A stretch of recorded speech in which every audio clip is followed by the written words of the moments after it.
जैसा कि आप जानते हैं कि विभाज्यता के नियम रूल्स ऑफ डिविजिबिलिटी प्रत्येक प्रतियोगी परीक्षा के लिए बहुत ही महत्वपूर्ण टॉपिक है। तो आज हम आपको विभाज्यता के नियम बताने जा रहे हैं। देखिए कि दो के लिए विभाज्यता का नियम क्या है।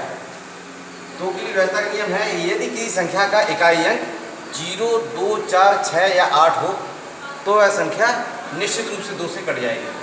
अब देखिए कि 2, 4, 8, 16 में एक विशेष संबंध है। जैसे कि आप 4 को 2 की घात 2 लिख सकते हैं, 8 को 2 की घात 3 लिख सकते हैं, 16 को 2 की घात 4 लिख सकते हैं।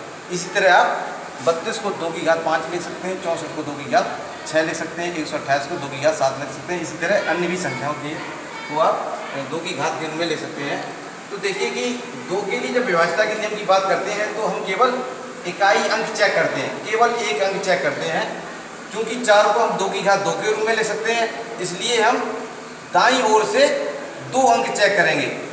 दाईं ओर से दोनों अंक या तो शून्य हो अथवा इकाई एवं दहाई से बनने वाली संख्या 4 से विभाजित हो जाए तो दी गई संख्या भी 4 से विभाजित हो जाएगी। इसी तरह 8 के लिए देखिए, आप 8 को आप 2 की घात 3 के रूप में ले सकते हैं, इसलिए इसके लिए आप 3 अंक चेक करते हैं। दाईं ओर से तीनों अंक या तो शून्य हो अथवा इकाई दहाई सैकड़े से बनने वाली संख्या 8 से विभाजित हो जाए तो दी गई संख्या भी 8 से विभाजित हो जाएगी। इसी तरह 16 को आप 2 की घात 4 के रूप में ले सकते हैं, इसलिए 16 के लिए विभाज्यता का नियम जब आप देखते हैं तो दाईं ओर से 4 अंकों को चेक करते हैं। तो दाईं ओर से या तो चारों अंक शून्य हो अथवा इकाई दहाई सैकड़े हजार अंकों से बनने वाली संख्या 16 से विभाजित हो जाए तो दी गई संख्या भी 16 से पूरी तरह विभाजित हो जाएगी। अब देखिए कि बीच में जो अंक छूट गए हैं, जैसे 3 के लिए विभाज्यता का नियम क्या है।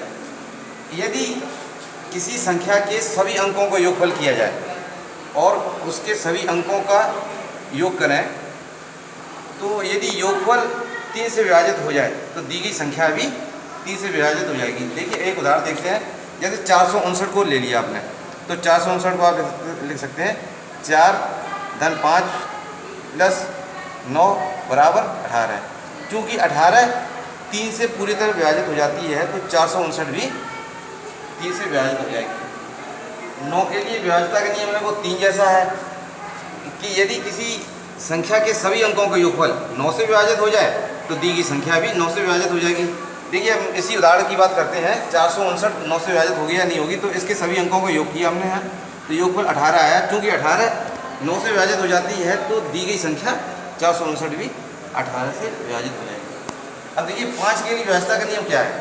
5 के लिए केवल आप इकाई अंक चेक करते हैं। यदि इकाई अंक 0 या 5 हो तो दी गई संख्या 5 से विभाजित हो जाएगी। और 10 के लिए विभाज्यता का नियम है कि यदि किसी संख्या का इकाई अंक 0 हो तो दी गई संख्या निश्चित रूप से 10 से विभाजित हो जाएगी। अब देखिए अन्य संख्याएं, जैसे मान लीजिए कि 6 के लिए विभाज्यता का नियम क्या है। यदि दी गई संख्या 2 एवं 3 से विभाजित हो जाए तो दी गई संख्या भी 6 से विभाजित हो जाएगी। अब देखिए कि 6 की तरह ही ये अन्य संख्याओं के लिए नियम बनाए गए हैं कि इस तरह के नियम बनाते समय एक चीज़ हम ध्यान रखते हैं कि जब हम किसी संख्या का विभाज्यता का नियम बनाते हैं तो उसके सह अभाज्य गुणनखंड करते हैं। जो उसके गुणनखंड करेंगे उनका मासापा सदैव 1 होना चाहिए। आप देखिए 2 और 3 का मासापा 1 है, 3 और 4 का मासापा 1 है, यहाँ पर 2 और 7 का मासापा 1 है, यहाँ पर 3 और 5 का मासापा 1 है। चूँकि इनका सह अभाज्य गुणनखंड हम करते हैं और उनका मासापा 1 होता है तो हम किसी भी संख्या के लिए विभाज्यता का नियम बना सकते हैं। जैसे आप देखिए कि 12 के लिए यदि कोई संख्या 3 और 4 से विभाजित हो जाए तो वह संख्या 12 से विभाजित हो जाएगी। जो संख्याएं 2 एवं 7 से विभाजित हो जाए वह संख्या 12 से विभाजित हो जाएगी। अब देखिए कुछ अभाज्य संख्याएं, जैसे मान लीजिए कि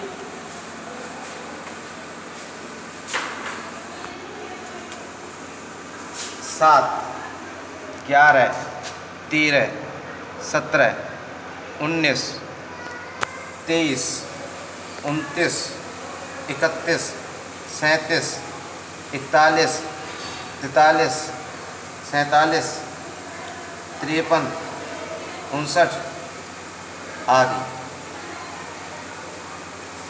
इन सभी संख्याओं के लिए यदि आप विभाज्यता का नियम सीखना चाहते हैं तो मेरे